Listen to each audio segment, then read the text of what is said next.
See Daniel climbing out after the wreck. It's great to see. For those of you joining us for ACC football, Washington State getting number 18 Virginia. Coverage will begin over on News Nation at 6:42 p.m. Eastern Time. That's 3:42 on the West Coast. To find News Nation on your screen, go to newsnationnow.com. We'll get you to live coverage on the CW when we're finished here at Talladega. Kickoff is set there at 6:45 Eastern Time. Pit road open. Carson Quapple going to come down, get service, Kim.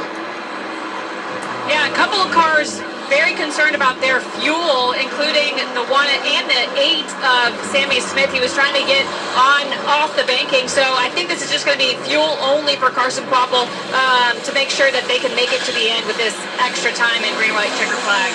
Yeah, I wondered about that, and so many times overtime produces another. Let me get ran out right now. I'm out. I'm coming to you. Be ready.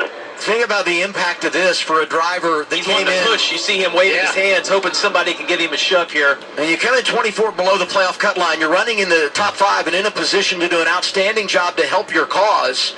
And already he's fallen 8 points below the cut line. You're going to have more than 20 cars on the lead lap. So this is a very tough situation for Sammy Smith. Try to get fuel to it before you try to fire.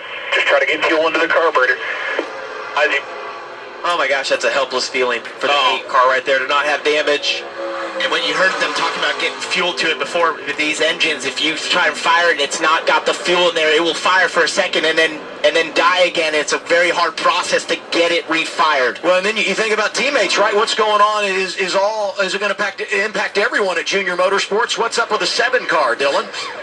Yeah, let's get Jim Pullman, the crew chief for All Guyers' thoughts. Okay, teammates are starting to run out. What's the level of concern for you? Very big. Yeah, we're going to have to come down and top it off with fuel with the point situation we're in. So, yeah, we're going to have to. All right, you feel like you guys are going to be able to drive back through here? Yeah, I think so. We'll be all right. There's enough time. All right, they got to get to work here on the 7 car. They were about 2.5 gallons to the good when that yellow came out, and then with the 1 and the 8 starting to run out, the decision made come down and just be safe. Here's the other thought on all of this, just to infuse a little more drama, and that is the sunset rule. As the sun continues to set here in central Alabama at 7 Eastern Time, 6 o'clock local. Once we hit that time, there will be 2 laps to go in the race. Now, right now, once everything cycles through, we get reset, we should be fine. But something you have to be aware of if you're these race teams, should we get a couple of more overtime sessions. This worked out. It's going to be close, though. Yeah. It's going to be close. Does the 8 beat them off pit road? I think he's going to make it. It looks like to me like he's far enough in front of them. He's going to just clear them. And this Wow. situation, the lead lap, right? I mean, Good for him, you just got to be able to make that work. All those cars are accelerating. See, Honeyman's giving a big push. Josh Williams is out. And look at Carson Quapple. He got fuel, working that outside lane. Austin Hill away with the race lead. Can he hang on? Carson's still got a lot of momentum. Looks like most of those cars are going to go with him. Sanchez stuck in the middle. Carson might be in a great position right here because he is going to have the most fuel. Eckes jumps up in that outside lane in front of Quapple. But can the 21 even make it? A massive gap out there. Eckes down the bottom. Honeyman hanging with Austin Hill. Remember, once we get the white flag, next flag ends the race. Quapple coming strong in the outside lane. It's so unorganized right now. Carson fortunate to get by Blaine Perkins right there. As Eckes is in the outside row, we'll see where the momentum's going to be. Sanchez has a big run through the middle. Through the tri-oval, back to the start-finish line. White flag is out. Next flag ends it at Talladega. Austin Hill trying to get the season sweep. Who has enough gas, or do they have enough gas is the question right now. And look at Justin Allgaier down here on the bottom right now, contending for second. What a comeback this would be for the reigning champ, trying to lock up a position in Phoenix. His young teammate trying to do it as well. Sanchez into the wall. If we get a caution, it's over. Hill leads. Eckes is second. Quapple is third. They're going to have a little bit of a run. If the 1 can get to the 16's bumper, they might have enough.